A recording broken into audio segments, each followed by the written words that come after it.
At one point a few years back, I worked in a small, privately owned restaurant set on a main drag in a tiny historic community. The restaurant definitely stood out among the locals and the tourists due to its multicultural food variety, serving everything from American cuisine to Indian, Thai, French, and even Middle Eastern foods. The small restaurant was formerly a popular, privately owned Chinese restaurant and a local favorite, but unfortunately, the former owner and operator was an older man who had passed away inside the restaurant one day.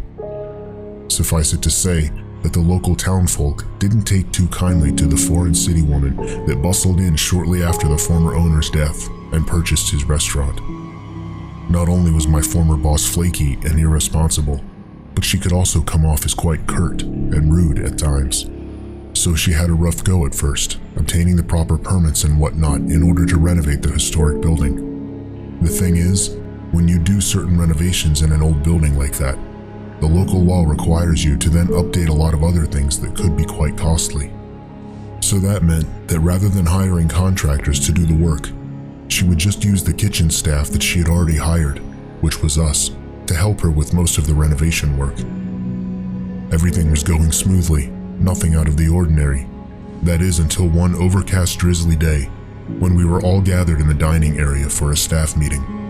As we all sat there quietly listening to the boss lady, something strange happened. The front entrance door to the restaurant suddenly opened about halfway, and then carefully closed after a second, as though someone had simply stepped in. But there was no one there. And since the door was almost entirely made of glass, we would have seen a person on the other side had there been one. We all looked at one another confused, but since we knew the back door was propped open, we just chalked it up to the afternoon breeze. I did find this strange though, since there was a set of closed kitchen doors between the back door and the front door. On a night not long after that, one of my co-workers was in the restaurant alone cleaning up and prepping for the next day's opening. As she was finishing up, she turned a corner, passing a shelf with some tools on it, when suddenly an empty cordless drill case went flying past her head. It barely missed her and smashed into the wall in front of her. She definitely seemed pretty put off when she told us about it in the kitchen the next day.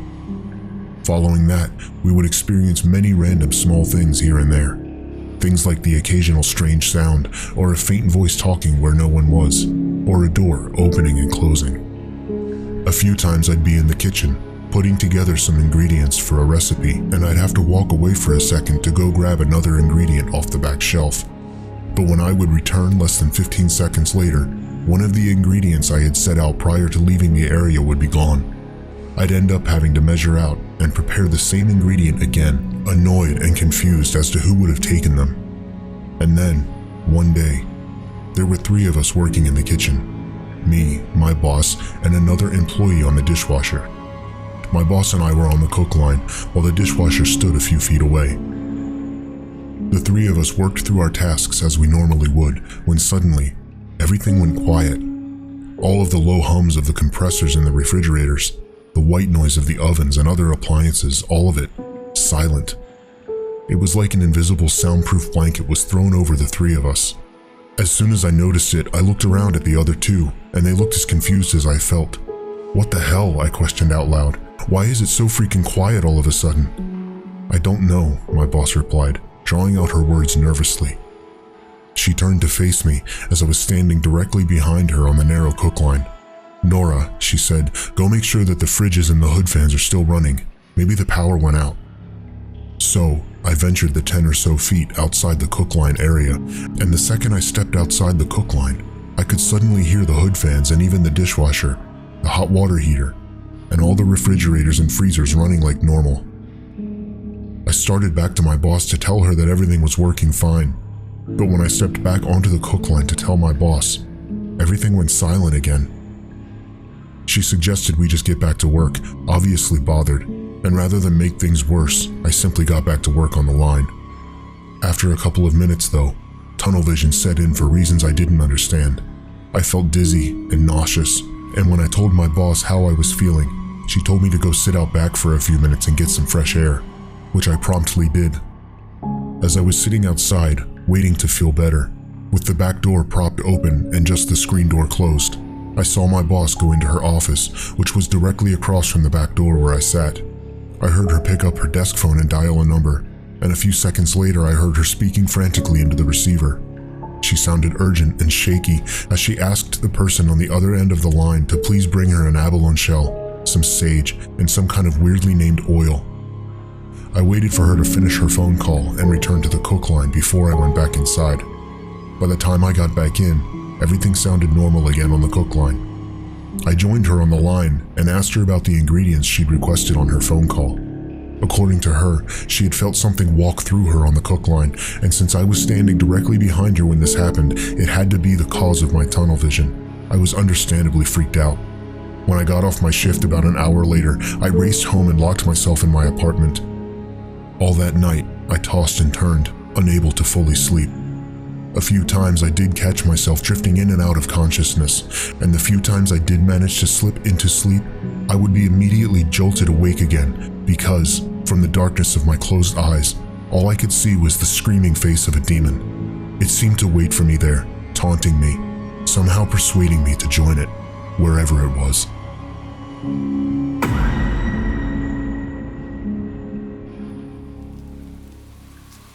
I graduated from high school in the early 2000s, after spending my childhood as a military brat, living in Japan, and attending school on a US military installation. Following graduation, most of the kids in my class moved back to the US to pursue college or start their adult lives. Most had left and would never return to Japan. My parent, however, is Japanese, so I had every reason to come back. It was December, and I had just returned home to Japan after my fall semester at college in the US. To my relief, a couple of my friends chose to remain in Japan after high school, so I had friends to hang out with while I was home on vacation. One evening I was out joyriding with my buddies. We had nowhere important to be, and just drove around aimlessly. Occasionally we would stop by popular hangout spots for young adults, hoping to meet some cute Japanese girls to flirt with. I mean, how else would a couple of young 19-year-old guys want to spend their evening? My friend Jason had a 90s-era Nissan Silvia, and he was obsessed with drifting. Truth be told, he wasn't that good at it. You really couldn't fault the guy for trying, though. That evening, he suggested that we take off to Asamizo Park, near our hometown of Sagamihara, as this public park had many parking lots peppered throughout its grounds. The lots were prime locations for him to practice whipping his car around while not causing damage or fender benders. Without hesitation, we all agreed, and we headed that direction. About 20 minutes later, we passed the main entrance to Asamizo. During the day, this is a pleasant public park that many people recreate at. Japan, in comparison to other countries, is a relatively safe country. This park was no exception to that notion. However, like any other place in the world, it did have some unfortunate events in its history. After driving into the park for about 7 minutes, we reached the first parking lot. It was now around 10 o'clock at night. We pulled in and parked, and I hopped out of the car, pulled out a fresh pack of cigarettes and lit one up. The evening was brisk, and I gazed around, letting my night vision calibrate as the lights far off in the distance twinkled. The other guy who was with us, Rich, also lit a cigarette, and the three of us proceeded to have a conversation about whether or not Jason would even be able to get his car sideways. Jason jumped into his car, pulled out of the spot, and began to whip his car around the parking lot. When the car spun counterclockwise, the wailing of his tires attempting to grip the asphalt broke the silence in the evening. Even now I can close my eyes and still remember the smell of burning rubber. Adjacent to the parking lot was a tree line that led into some thick brush and wooded area. The park was known for its green belts scattered throughout it, which are basically just undeveloped parts of the park that grew naturally, untouched. Not long after, though, an uneasy feeling came over me, and several times I caught myself looking over my shoulder, somehow sure we were being watched from the woods. But each time I scanned the tree line, I saw nothing out of the ordinary. The cell phone in my pocket suddenly started ringing and vibrating, which startled me enough to cause me to jump. As I was attending college in the States and only back on vacation, I no longer had a cell phone in Japan. In fact, my younger sister had lent me her phone so that I could be reached if necessary. I pulled the phone out of my pocket, thinking that either my sister or my mother was calling for something, as none of my friends even had this number. I looked down at the green backlit LCD screen and saw displayed in Japanese that the call was coming from a restricted number. I thought it was strange, but figured maybe my sister was calling from a public phone. I answered, but I got nothing but silence for a response. I remember hearing a bit of static, and then finally I heard the voice of a Japanese girl. My immediate thoughts were that this must be a friend of my sister, and so I explained that I am her brother and borrowing her phone for the evening. If she needed to get a hold of my sister, she could ring the house. She apologized, and I reassured her that no harm had been done, and then promptly ended the phone call. I placed the cell phone back in my pocket and focused back to the onslaught of noise coming from Jason's car. Not 10 minutes later, the cell phone in my pocket rang again. This time I was sure that it had to be my sister or my mother. Earlier that day, I had left home and did not say where I was going or when I was planning on returning home. I pulled the phone out, and once again, I saw that it was from a restricted number. I answered the phone, and this time the voice of the same Japanese girl was on the other end of the phone call. Before I could ask why she was calling for my sister, she cut me off. Now, based on the previous phone call, I thought there were a couple of things weird about this. First, I know most of my sister's friends and recognized their voices. This girl, on the other hand, I did not recognize.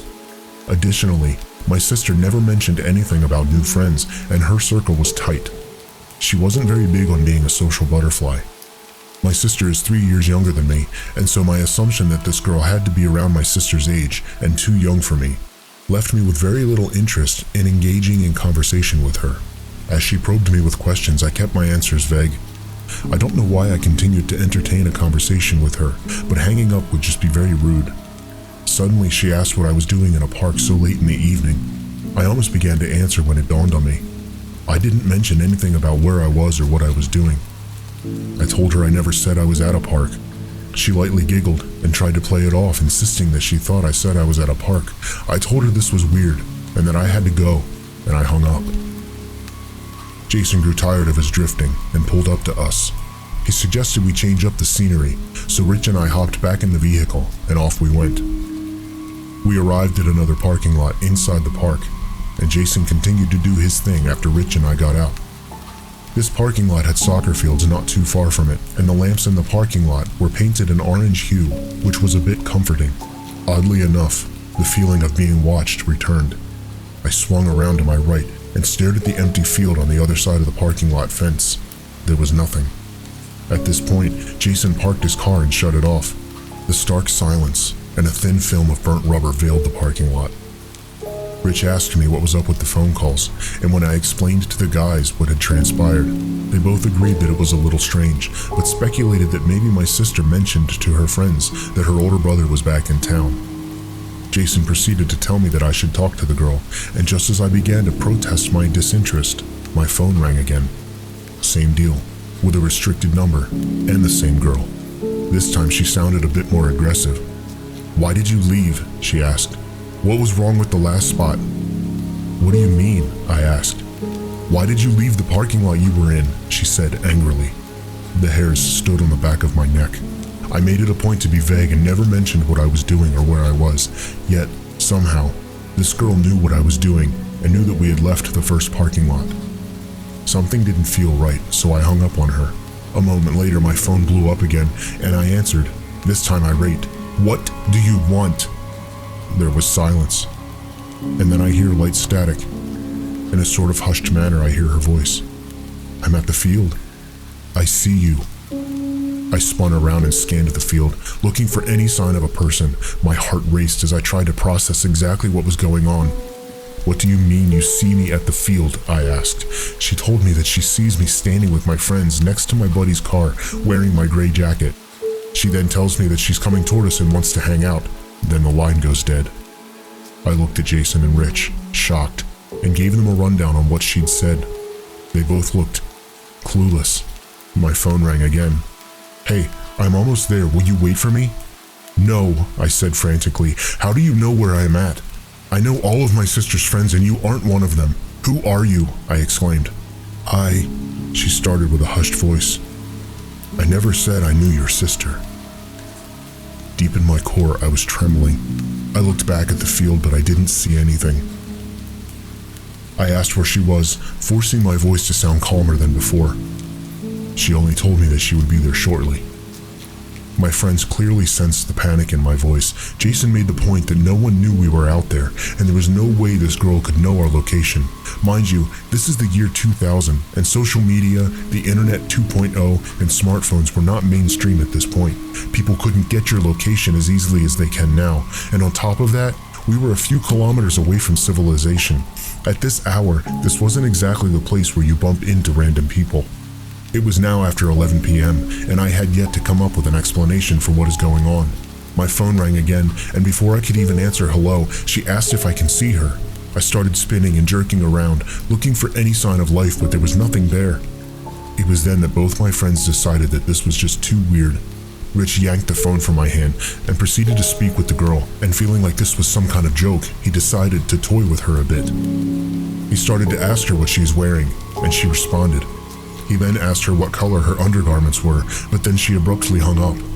Rich tells me that he thinks he annoyed her enough that she may not bother calling again. We all nervously chuckle, as we can't even begin to understand what had just transpired. Again, my phone rings and I answer, this time upset, but I'm cut off. Her voice is much louder now.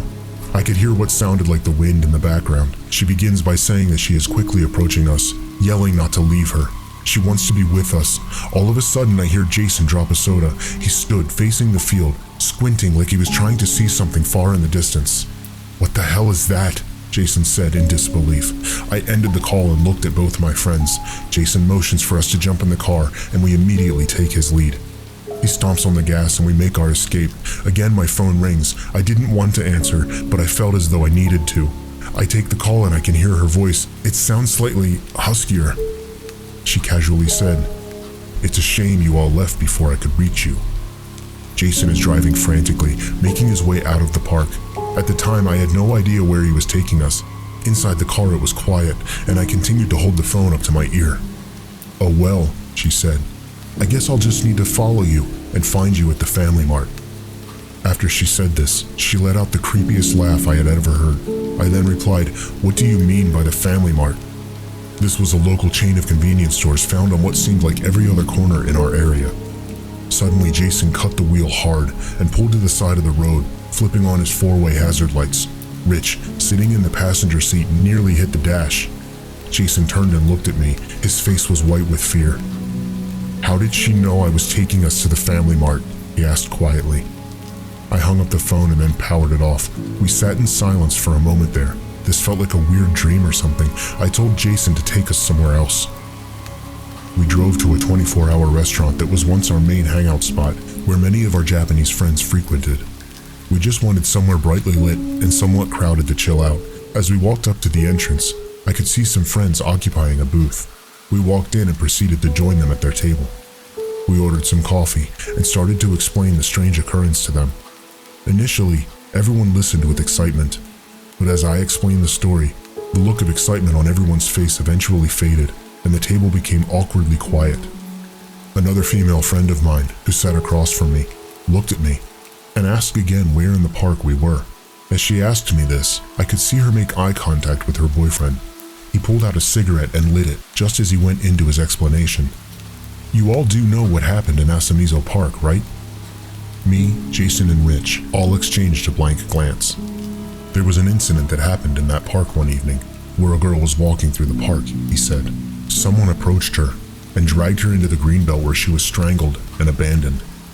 I heard some rumors about some bad juju associated with that area."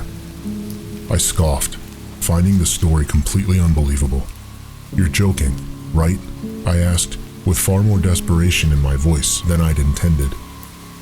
Without any hesitation, he looked at me and said, "No, but we should probably get to a shrine soon. These spirits, they like to latch onto people and follow them home or wherever they go. She could show up here any minute, and then," he paused, "it's over." This concludes today's submission to the Dark Omnibus. If you're looking for more strange and scary stories, be sure to watch this video and learn the true backstories behind some of history's most infamous ghost ships. Until next time, Dark Ones.